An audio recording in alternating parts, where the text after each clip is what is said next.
Hello mga bay, share ko lang itong pruning shear na aking na-order sa Lazada. Yan, made in Japan to. Iski 5 pruning shear. Yan, napakaganda mga bay.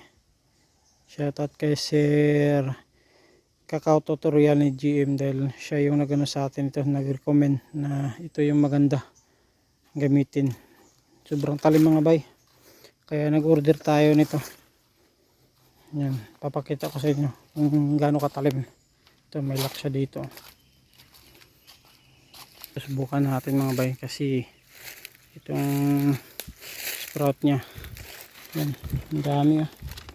Kailangan natin i-control to. Magtira tayo kung saan yung ano natin ipopokus na sprout.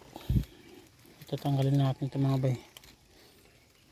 Yan oh, sobrang talas.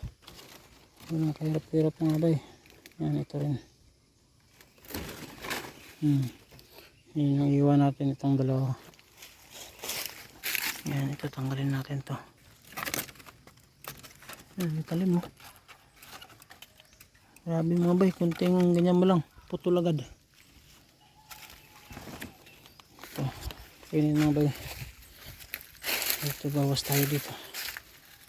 Yan. Hindi pa tayo nakapag pruning dito sa ating kakao ngayon.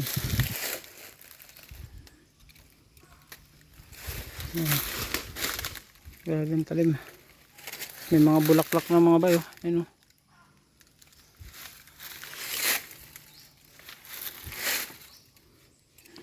Pawasan na natin konti. Tapos dito tanggalin natin ito mga bayo. Ang ganda ng ano to, pruning shear, napakatalas mga bay. Ayan, kahit yan, dalawa sila. Ayan itong isa. Ganun lang mga bay. Ang talas itong ano, pruning shear na nirecommend sa atin yan. Sir Kakao Tutorial ni GM. Yan, maraming salamat sir. Shoutout sa iyo. Iski 5 made in Japan.